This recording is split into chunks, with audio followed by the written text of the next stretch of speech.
오늘 우리에게 주시는 하나님의 말씀은 출애굽기 20장 1절부터 17절까지 말씀입니다. 출애굽기 20장 1절부터 17절까지 말씀, 핵심 구절은 2절 말씀입니다.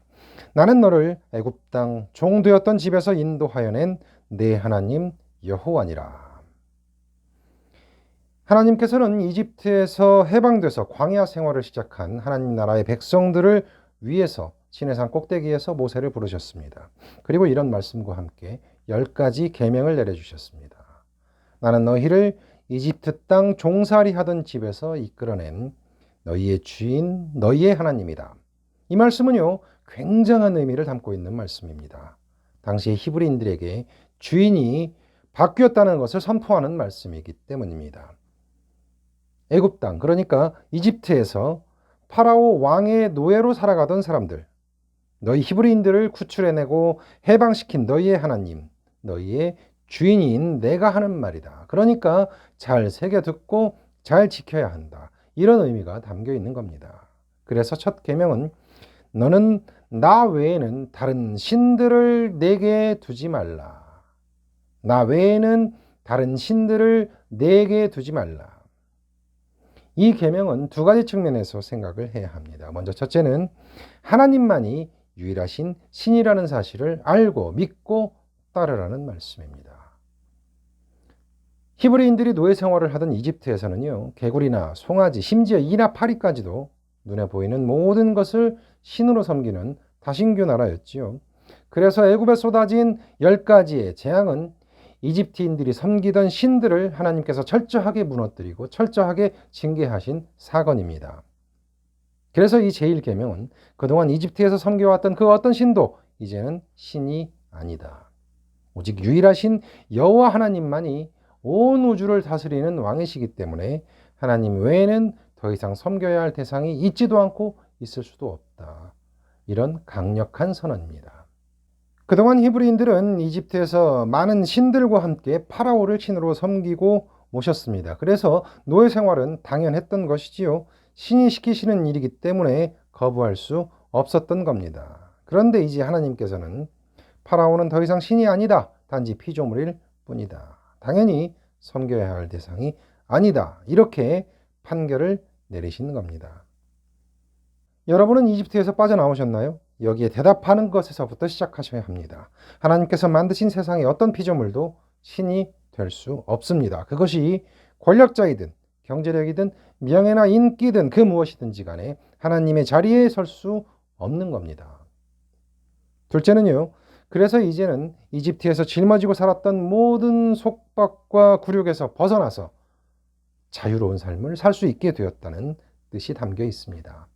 히브리인들의 편에 서서 생각해 보면 이것은 엄청난 권리의 대헌장, 권리 장전과도 같은 자유의 선언입니다. 이제는 진정으로 하나님 안에서 자유로운 삶을 살 수 있게 되었다는 말입니다. 뒤집어 볼까요? 그러면 여전히 이집트에서 했던 생각이나 말이나 행동이나 생활을 계속해서는 안 된다는 금지 명령입니다. 그래서 제2계명은 너를 위하여 새긴 우상을 만들지 말고 또 위로 하늘에 있는 것이나 아래로 땅에 있는 것이나 땅 아래 물속에 있는 것의 어떤 형상도 만들지 말며 그것들에게 절하지 말며 그것들을 섬기지 말라입니다. 제2계명은 제1계명을 보완하는 계명입니다. 그러니까 섬기기 위해서 피조물 가운데 어떤 것이라도 그 모양을 본떠서 우상을 만들지 말라는 말씀입니다. 하나님께서 유일하신 신이시기 때문이지요. 이 계명 역시 두 가지 측면에서 생각해 봐야 합니다. 첫째는 실제로 히브리인들이 이집트에서 어떤 형상들을 만들어서 우상으로 섬겨왔다는 것을 말해주고 있습니다. 몇 번 말씀드렸듯이 로마의 황제의 형상, 황제의 석상이나 동상이 있는 곳이 로마 황제의 나라이고 로마의 영토인 것처럼 어떤 우상이 있는 그곳이 바로 그 우상의 나라, 그 우상의 영토인 겁니다. 그래서 이집트는 하나님 나라가 아니라 권력을 가진 자, 파라오의 나라, 그리고 아무짝에도 쓸모없는 잡신들의 나라였던 겁니다. 그래서 앞으로는 파라오나 잡신들을 섬겨서는 절대로 안 된다. 이렇게 강조하신 말씀입니다. 둘째는 우상이나 형상을 만들지 말라는 것이 그저 눈에 보이는 어떤 것을 만들지 말라는 뜻에 그치는 것이 결코 아니라는 겁니다. 하나님은 겉으로 보이는 형상이 있으신 분인가요? 없으신 분인가요? 그렇습니다. 형상이 없으신 분입니다. 그분은 영이시기 때문에 영으로서 우리를 초월해 계시고 영으로서 우리와 함께 계시고 영으로서 우리 안에 계시는 분입니다. 영이신 하나님께서 계셔야 할 자리가 어디일까요? 바로 내 안이고 우리 안이고 모든 시간과 공간입니다. 그런데 하나님께서 계셔야 할 그 자리에 다른 것이 있다면 그게 뭐예요? 그게 바로 우상이고 어떤 형상을 만든 겁니다. 그러니까 하나님께서 여기서 말씀하신 우상은 우리가 생각으로, 말로, 행동으로 섬기는 대상을 말하는 겁니다.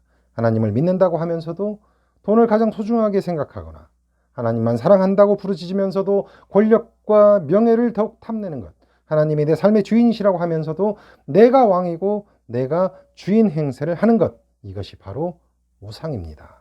이 둘째 계명을 우리는 깊이 생각해야 합니다. 왜냐하면 하나님께서는 이렇게 말씀하고 계시기 때문입니다. 나 주 너희의 하나님은 질투하는 하나님이다. 나를 미워하는 사람에게는 그 죄값으로 본인뿐만 아니라 3, 4대 자손에게까지 벌을 내린다. 그러나 나를 사랑하고 나의 계명을 지키는 사람에게는 수천 대 자손에 이르기까지 한결같은 사랑을 베푼다. 하나님께서 계셔야 할 그 자리에 나를 올려놓으면 그 죄값을 어떻게 치를지 알 수가 없습니다. 잘 생각하셔야 합니다. 그 자리에 지금 누가 무엇이 앉아서 주인 행세를 하는지 철저하게 살펴보고 따져봐야 합니다. 그리고 돌이켜야 합니다. 제3계명은 너는 내 하나님 여호와의 이름을 망령되게 부르지 말라입니다. 여기서 망령되게 부르다라고 번역된 말은 주의가 필요합니다. 지금은 아예 쓰지도 않는 말이니까 우리 청소년부 학생들에게는 알아들을 수조차 없는 외계어나 마찬가지 단어일 텐데요. 히브리어 원어의 뜻으로 보면 이렇습니다. 망령은 히브리어로 수아브라고 하는데요. 텅 빈 것, 헛된 것, 거짓말, 무의미함, 무가치함이라는 뜻의 명사입니다. 멋멋으로 되게 부르다라는 말은 들어 올리다, 견디다, 나르다, 잡다, 높이다, 돕다 이런 다양한 뜻이 담겨 있습니다. 그러니까 망령되게 부르다는 말을 해석해 보면 텅 빈 것, 헛된 것, 거짓말이나 무의미하고 무가치한 것으로 들어 올리다, 높이다 이런 뜻이 되는 겁니다. 이해가 되시나요? 결국 하나님을 아무것도 아닌 존재, 헛되거나 거짓인 존재, 그래서 무의미하고 무가치한 분으로 만들어 버린다는 뜻이 되는 겁니다. 그러니까 그렇게 생각하거나 말하거나 행동해서는 안 된다는 명령입니다. 이 계명은 다시 바꿔서 말하면 아무것도 아닌 존재가 아닌 진정으로 전능하신 하나님, 헛되거나 거짓인 존재가 아닌 유일한 우주의 창조주 하나님, 그래서 무의미하고 무가치한 분이 아닌 가장 존귀하고 영광만을 받으실 하나님으로 높여드려야 한다는 뜻이 되는 겁니다. 내 하나님 여호와의 이름을 망령되게 부르지 말라는 말은 지금 내가 이웃들과 함께 살고 있는 이 땅에서 내가 하고 있는 생각과 말과 행동 때문에 하나님의 영광을 가리는 일이 없도록 하라는 준엄한 명령입니다. 그런데 가슴 아프게도 이런 일이 실제로 벌어졌지요. 지금도 전국적으로 엄청난 후폭풍이 이어지고 있습니다. 최근 어떤 교회가 몰고 온 코로나19 환자의 대폭발입니다. 이런 것이 바로 제3계명을 어기는 대표적인 일인 겁니다. 제4계명은 안식일을 기억하여 거룩하게 지키라입니다. 여러분, 안식일이 무슨 날인지 아세요? 안식일은 한 주의 마지막 날이잖아요. 그래서 모든 일을 내려놓고 쉼을 누리는 날입니다. 성경은 이렇게 말씀하고 있습니다. 너희는 엿새 동안 모든 일을 힘써 하여라. 그러나 일의 날은 주 너희 하나님의 안식일이니 너희는 어떤 일도 해서는 안 된다.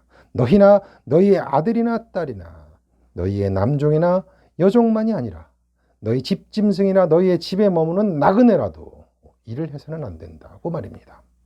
그리고 덧붙이셨습니다. 안식일에 일을 하지 않고 쉬어야 하는 이유는 내가 엿새 동안 하늘과 땅과 바다와 그 안에 있는 모든 것들을 만들고 이렛날은 쉬었기 때문이다. 그러므로 나 주가 안식일을 복주고 그날을 거룩하게 하였다. 이렇게요. 하나님께서 히브리인들에게 안식일을 거룩하게 지키라고 명령하실 때 안식일의 의미는 하나님께서 창조하시고 마지막 날에 안식하신 그것을 기념하라는 뜻이었습니다. 그래서 하나님께서 쉼을 누리신 그것처럼 모두가 쉴 수 있도록 해야 한다는 강력한 명령이었습니다. 생각해 보세요. 3000년도 전에 한 주일의 마지막 날은 종이나 나그네까지도 쉬라고 하나님께서 명령하신 겁니다. 많은 사람들이 이 계명에 따라 쉴 수 있기까지 얼마나 걸렸어요? 무려 3000년이 걸린 겁니다. 아니, 지금도 제대로 지켜지지 않는 것이 여전히 있습니다. 그런데요, 그런 안식일의 의미가 중간에 커다란 변화를 겪게 됩니다. 바로 예수님께서 인간의 몸을 입으시고 이 땅에 오시고 십자가에 매달려 죽으시고 사흘 만에 부활하시면서 이제 안식일은 주님께서 부활하신 부활의 날, 주님의 날로 바뀐 겁니다. 자, 그러니까 창조주 하나님의 창조사적인 의미를 가지고 있던 안식일이 우리를 구원하시기 위해서 인간의 몸으로 이 땅에 오신 예수 그리스도의 구원사적인 의미의 안식일로 도약을 하고 그것이 또 부활의 의미를 담은 주님의 날 주일이 되면서 안식일의 진정한 의미를 모두 완성한 겁니다. 그래서 안식일을 거룩하게 지키라는 말은 진정한 예배자가 되어야 한다는 말씀과도 같습니다. 예배는요, 내가 하나님 앞에서 온전하게 죽는 겁니다. 옛사람은 이미 죽어서 아무것도 남지 않은 내가 죽으시고 부활하신 예수 그리스도와 함께 새 사람으로 부활해서 다시 사는 일입니다. 그것이 예배입니다. 하나님의 말씀이 예수 그리스도가 내 안에서 다시 사시는 겁니다. 내 안에서 부활이 이루어지는 겁니다. 그러니까 우리는 예배당뿐만 아니라 일상 속에서도 진정한 예배자로 살아갈 수 있는 겁니다. 전도사님은 맨날 우리가 실천하기에는 너무 어려운 것만 시키시는 것 같다고 얘기하는 친구들 분명히 있을 거예요. 맞습니다. 맞아요. 그리스도교는 결코 쉬운 신앙이 아닙니다. 아무에게나 마구 값싼 은혜를 베푸는 그런 종교가 아닙니다. 진정한 그리스도인이 어떤 사람인지 정말로 변화한 존재가 되지 않는다면 우리는 안식일을 거룩하게 지키고 있지 않기 때문일 수도 있습니다. 명심해야 할 말씀입니다. 이제 5째 계명부터는 이웃 사랑에 대해서 말씀하고 있는데요. 이건 역시 단순한 사람 사랑에 그치는 것이 아닙니다. 자, 들어보세요. 이웃 사랑의 첫 계명으로 말씀하신 5째 계명은 내 부모를 공경하라입니다. 너희 부모를 공경하여라. 그래야 너희는 주 너희 하나님이 너희에게 준 땅에서 오래도록 살 것이라고 말씀하고 계십니다. 바꿔 말하면 뭐예요? 너희 부모를 공경하지 않으면 하나님께서 주신 그 땅에서 오래도록 기쁨을 누리면서 살 수 없을 것이다. 이 말과 같습니다. 잘 아는 것처럼 부모 공경의 첫째 의미는 물론 좋은 자녀가 되어야 한다는 것이지요. 부모를 공경하지 않으면서 이웃을 나 자신의 몸처럼 사랑한다고 하면 맞는 말일까요? 아니죠. 이웃은 누구라고 했어요? 이웃은 나부터 시작합니다. 나 또한 내가 보살펴야 할 이웃일 수 있습니다. 그래서 자신과 먼저 화해해야 한다고 계속 강조했었지요. 그리고 이웃은 가장 가까운 사람부터 시작합니다. 저 멀리 아프리카나 이슬람 국가나 이런 곳에 있는 사람들도 우리의 이웃이지만 나의 부모를 포함한 조상님들 그리고 형제, 자매, 남매 이런 가족이 가장 먼저 챙겨야 할 이웃입니다. 십계명은 그래서 가장 먼저 부모님을 공경하라고 말씀하고 있는 겁니다. 그런데요, 히브리어 원어를 보면 부모를 공경하라는 말은 부와 모를 영화롭게 하라, 영광스럽게 하라는 말입니다. 여기서 부, 아버지는 모든 조상과 선조까지 포함합니다. 심지어 하나님 나라 백성의 아버지이신 하나님 아버지까지도 포함하는 말입니다. 부모님, 선조들은 그리고 하나님을 영광스러운 존재가 되도록 하라는 말입니다. 그렇다면 이 계명이 결코 자녀들에게만 적용되는 것이 아니라는 것을 바로 알 수 있겠지요. 부모님을 영광스러운 존재가 되도록 하려면 자녀는 어떤 존재가 되어야 하겠어요? 자녀들도 영광스러운 존재가 되어야 합니다. 자녀들을 영광스러운 존재가 되도록 하라는 명령인 겁니다. 그냥 효도해야 돼. 효도가 답이야. 단순한 이런 뜻이 아니라는 말씀입니다. 자녀들은 부모를 사랑하고 보살피고 섬기고, 부모는 자녀를 사랑하고 보살피고 섬기라는 뜻을 담고 있는 계명입니다. 잊지 말아야 할 것은요, 우리는 모든 존재들이 상호 의존적으로 관계를 맺고 서로 영향을 주고받으면서 살고 있는 그런 세상에 살고 있다는 점입니다. 그래서 내 부모를 공경하라는 계명을 넓혀보면 너희 조상들이 살았던, 그리고 너희의 후손들이 앞으로 살아갈 이 세상을 영광스럽게 만들고 가꾸라는 명령으로 이어질 수밖에 없습니다. 성경 말씀은요, 그냥 단순하게 문자적으로만 해석해서는 안 됩니다. 그런 이유를 잘 보여주는 구절이 바로 이 계명입니다. 내 부모를 공경하는 일은 모든 생태계와 우주를 만드신 하나님의 뜻에 걸맞게 하나님의 일에 동참하면서 살아가는 일입니다. 여섯 번째 계명은 살인하지 말라입니다. 이 계명을 들으면서 이 계명을 어길 그리스도인은 아무도 없을 것이라고 생각하는 학생들 많이 있을 것 같아요. 그런데 이 계명 역시 그리 만만한 계명이 아닙니다. 절대로 문자적으로만 해석해서는 안 되는 것이지요. 이 계명은 마음속으로도 살인을 해서는 안 된다는 명령입니다. 내가 누군가를 미워하고 욕을 한다면 이미 살인한 것이나 다름없다고 예수님께서 말씀하셨잖아요. 그래서 결국 이 계명도 제가 항상 하는 말이 있죠. 말을 바꿔보면 좀 더 명확해집니다. 살인하지 말라는 금지형 문장을 청유형, 권유형으로 바꾸면 어떻게 될까요? 서로 사랑하라입니다. 모든 살아있는 존재, 모든 생명을 마치 자신의 생명, 자신의 목숨인 것처럼 생각하고 대하라는 말입니다. 왜요?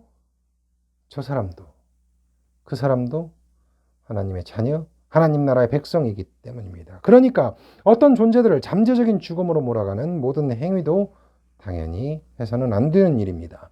환경을 훼손하고 생태계를 파괴하고 이런 일들은 어떻겠어요? 제6계명을 위반하는 행위입니다. 플라스틱을 많이 사용하거나 물을 마구 써서 낭비하거나 너무나 많은 에너지를 들여야 유지될 수 있는 삶을 사는 모든 생활 방식들, 제6계명에 어긋나는 삶인 겁니다. 기후위기와 생태계의 혼란을 앞당기는 생활 방식 역시 10계명에 위반하는 일입니다. 7째 계명은 간음하지 말라입니다. 6계명에서 본 것처럼 7계명 역시도 우리의 머릿속에서, 우리의 마음속에서 시작합니다. 마음속으로 간음한 대상은 당연히 내 것이 아니지요. 그 대상은 내 것이 아닙니다. 그런데 마음속에서부터 이미 내 것을 만들어버린 것이나 다름없잖아요. 그래서 간음은 도둑질이나 마찬가지고 간음은 살인이나 마찬가지입니다. 좀 더 들어가 볼까요? 누군가 실제로 간음을 저질렀다면 먼저 자신의 몸에 죄를 지은 겁니다. 자신의 육체를 죽인 겁니다. 물론 자신의 영혼이 먼저 죽어야 할 수 있는 일이지요. 이해되시죠? 그래서 간음은 자살 행위나 마찬가지입니다. 그런데요, 자살로 그치는 게 아니잖아요. 상대방이 있잖아요. 상대방의 몸과 마음을 죽이는 일입니다. 심지어 그 때문에 고통받는 다른 사람들까지 있습니다. 결국 여러 명을 죽이는 일이나 마찬가지인 겁니다. 8째 계명은 도둑질하지 말랍니다.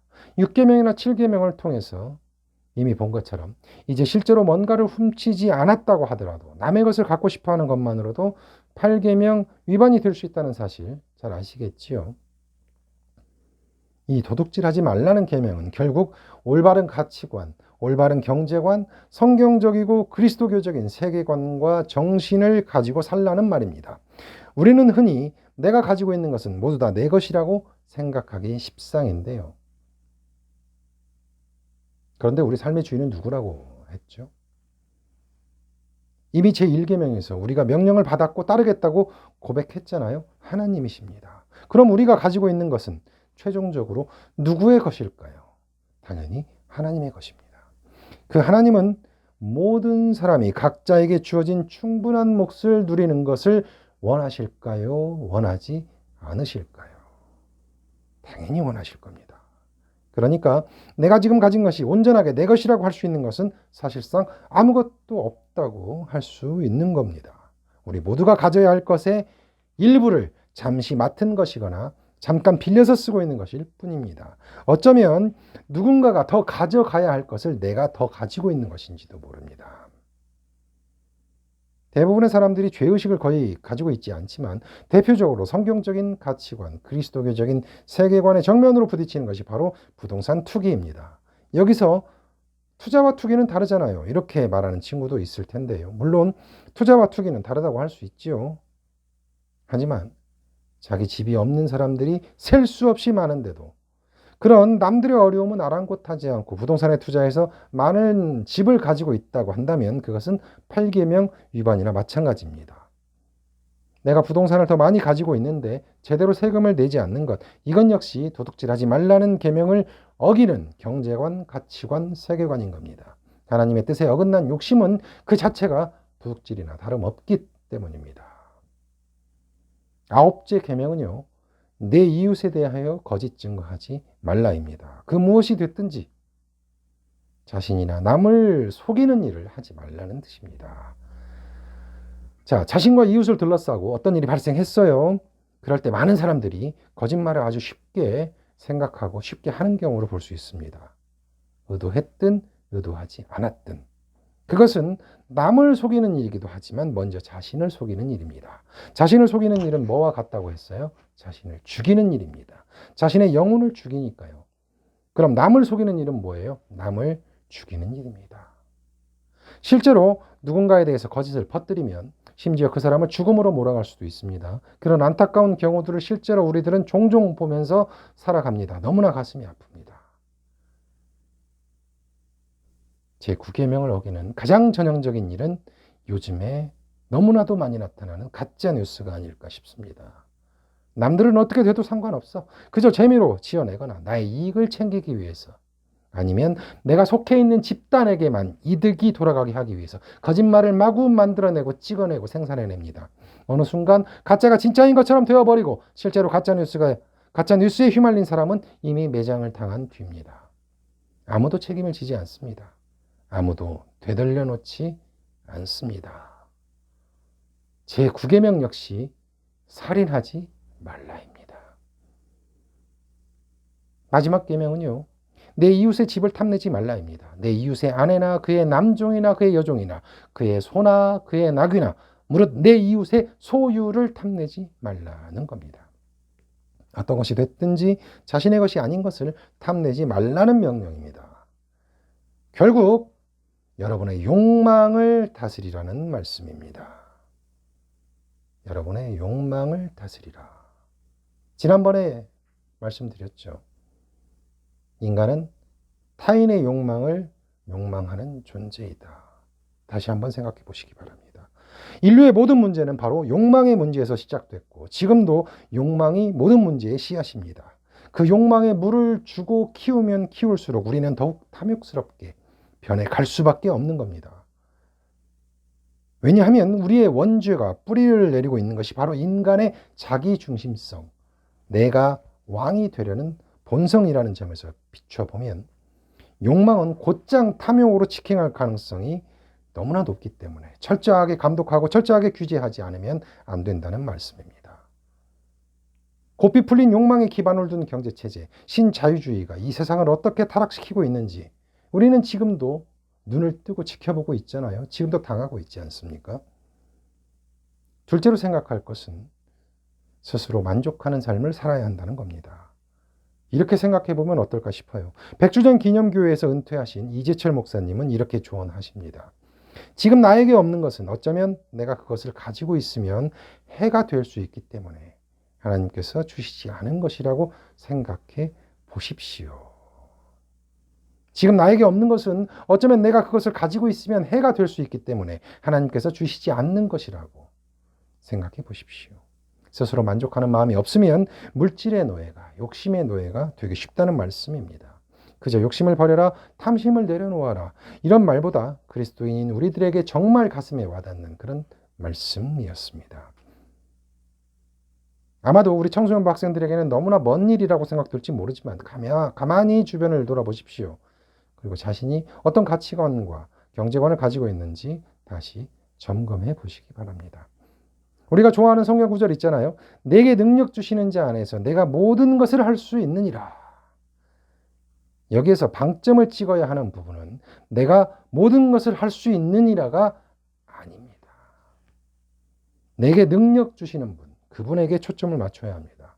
그분이 주신 능력을 최대한 개발하는 것, 발휘하는 것은 분명히 내가 최선을 다해야 할 일입니다. 하지만 그 능력 안에서 살아갈 줄 아는 것, 그것이 더욱 중요하다는 말입니다.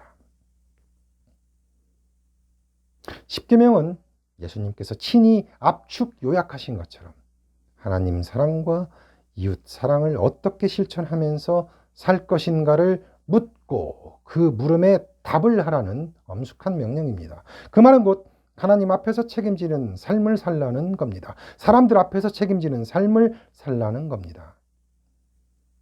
여러분, 사랑한다는 건 책임을 진다는 겁니다. 나와 대상이 되는 모든 존재에게 책임지는 생각과 말과 행동을 해야 한다는 뜻입니다. 그래서 십계명은 추상적인 어떤 개념들을 열거하거나 단순한 어떤 행위에 대해서 규제하고 규율하는 계명이 아닙니다. 자신의 모든 생각과 말과 행동이 하나님 앞에서도 사람 앞에서도 떳떳할 수 있도록 삶을 살라는 것, 그것이 십계명에 담긴 뜻이고 정신입니다. 그래서 하나님께서 처음으로 주신 율법이고 예수님께서 완성시키시고 우리가 지켜내야만 하는 하나님의 뜻, 하나님의 법인 겁니다. 이번 한 주도 비록 쉽진 않지만 십계명에 담긴 하나님의 뜻이 무엇인지를 깊게 생각하고 이것을 우리의 말과 행동으로 옮기면서 살아가는 여러분과 제가 되기를 간절히 바랍니다.